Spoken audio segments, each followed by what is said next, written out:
So I want to talk a little bit about profiling. I'm pretty sure we all know what profiling is in its various forms. There is racial profiling, there's economic profiling, there's ethnic profiling. But I think most of us, if not all of us, whether you're a biker or a motorcycle enthusiast, either way, I'm pretty sure you've dealt with some sort of profiling. If you run around on a loud motorcycle and you're wearing leather clothes and you got a vest on and you got a beard, if you're not dressed in your normie attire, then you get the funny looks. You get the women pulling their kids closer. A lot of people that are not riders don't understand this type of profiling, but it happens, and we all know it happens. So what do you do when you're a, for lack of another way to put it, victim of profiling? I'll tell you how I handle it, and in the comments below, you can tell me how you would handle it. If you haven't experienced it, just wait, it'll come. It happens to all of us. So let's talk about it.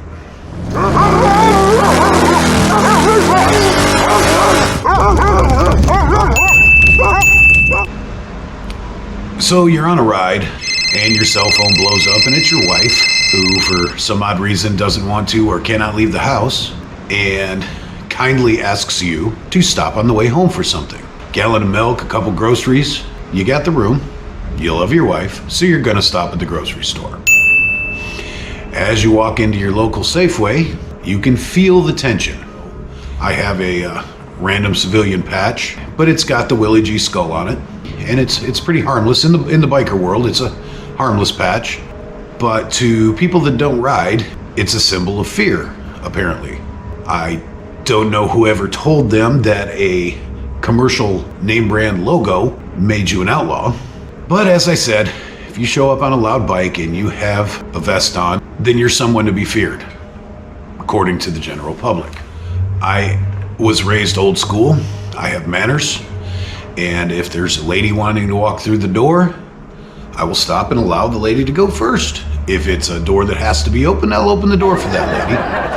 I feel it's my duty as a gentleman to open that door for that person.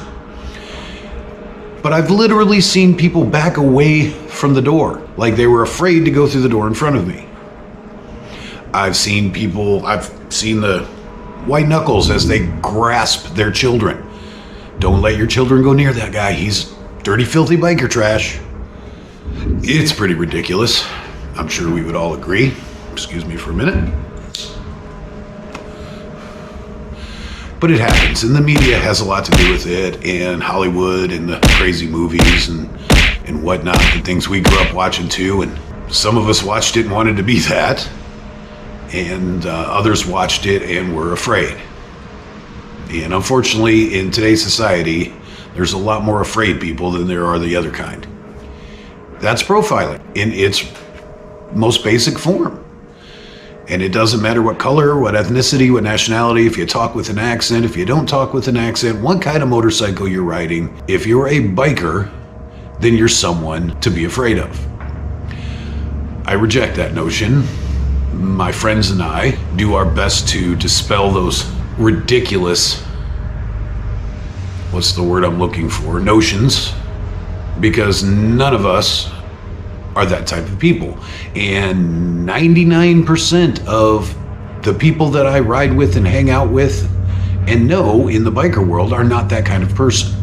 And yes, I'm even talking about 1%ers, I'm talking about 99%ers, I'm talking about people that are just weekend riders. But we all get grouped into the same category at the end of the day. Like, what do I try to do? How do I combat that narrative, so to speak? I will tell you a story, something that influenced my life from an early age. Pretty sure I was a freshman in high school, and I was a pretty sheltered child, believe it or not.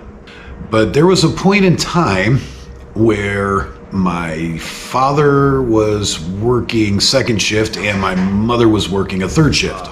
But there was maybe 2 hours overlap there where myself and my two younger brothers were left in the house alone. And as normal boys will do, that became our witching hour. That became our little time. And Mom, if you watch this, Sorry, but statute of limitations has run out on this, fortunately. Anyways, during that time, I got to get to know a neighbor across the street. I was a gearhead from an early age, so when I realized the man across the street would be out working on his old custom panhead chopper with the long rake front end and his and hers king and queen seat, the whole deal, ratted out, straight pipes, you could hear it a mile away, but it caught my attention as a teenager. So one day, while I was sitting on the porch when I should have been in bed, I decided to go over and meet this guy and look at his bike. It didn't take me long to discover that he was part of one of the big four 1% groups. The fact that he was part of this motorcycle association did nothing but pique my interest even more. So I went over and I was a little intimidated, but I swallowed my fear and went over there and said, "Hey man, can I look at your motorcycle?" And he proceeded to spend an hour telling me all about his motorcycle. This little, I'm gonna say 14-year-old kid, didn't know a darn thing about motorcycles. I had no idea what he was telling me and what he was talking about, but it engrossed me. I couldn't help but sit there and give him 100% attention. He took the time, he would stop what he was doing every time I would walk up his driveway. As time progressed, as days gone by, or weeks gone by, or however long it was, he would stop every time I walked down the driveway and he said, "Are you guys okay? Nothing's wrong." Put his hand on my shoulder and he'd say, "You guys got food over there? Your mom and dad are taking care of you right? And you guys got what you need? You don't need anything, no help, nobody's bothering you," anything like that. And he would grill me to make sure that everything was good at our house. And that stuck with me. That stuck in my head. This guy had so many better things to do than worry about a punk kid from across the street that probably should have been in bed anyways. But every time he saw me, he would wave. And every time I'd come to see him, he would ask about our well-being. And of course, as a kid, it didn't sink in. But as I got older, it occurred to me that was a honestly kind person that really cared about his community, the people around him, his neighbors. And that, I really liked Jerry. He took me on my first really fast ride on a street that was like the surface of the moon. And I'm not scared to say I was gripping that guy like a 5-year-old grips his teddy bear. I was not letting go of that guy. It was one of the scariest rides to this day I've ever been in my life, but it made me want to be on a motorcycle. Let's fast forward. Later on in life, I'm an adult. I've had children of my own, and I stop and think about things. You do that when you get older.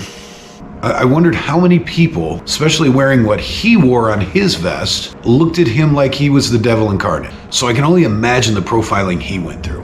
But instead of being reclusive and being angry and adopting the Dilligaff and the common FTW, he decided rather to continue being a nice person, to be who he was. And he affected my life in a very positive way. One of the people that a majority of the population would want your child to stay away from affected this teenager in a very positive way. I don't know if I'll ever encounter Jerry again, but if by some strange chance, Jerry that lived on New York Avenue in Cleveland during the 80s, if you see this video, then I'm gonna say thank you, because you did a great thing just by being yourself and by countering the narrative. A little tangent there, sorry, but let's get back to fast forwarding. One of the big things I try to do is I try to include kids in a positive way anytime they're around a bike event. I have these little skull hands. I thought they were cool as soon as I opened them, but I had no idea the impact they would have on my event experiences in the future.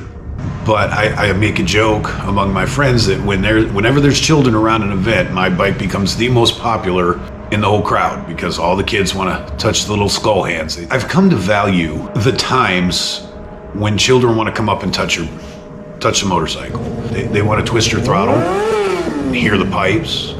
Or if the bike's static, if I'm sitting in a parking lot, they just want to sit on it and grab the handlebars and feel cool for a minute. And I encourage that every chance I get.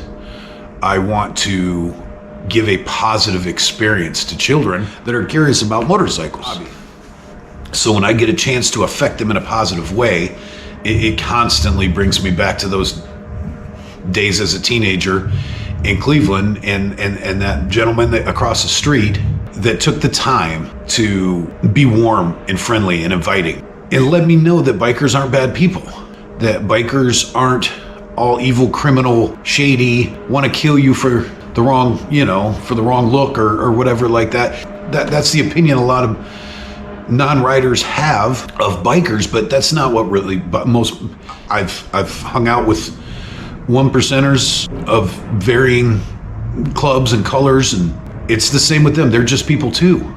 I've ridden through cities with one percenters, and it's fun to just go fly through the streets and go where you want to go and nobody gets in your way. But I stopped and thought about it one day. I was like, these people are pulling to the sides of the road because they're afraid. And a lot of it is because of media-driven and Hollywood-driven stereotypes. And I'm not really okay with that. That's not how I want to be. That's not who I want to be.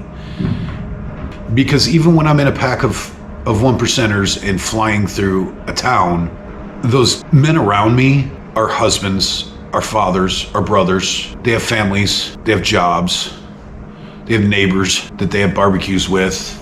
They're just ordinary people like everybody else. And I would so much appreciate it if the rest of the general public would just understand that, to give them something good that erases the bad that they've been taught. You can't just tell them, you have to show them.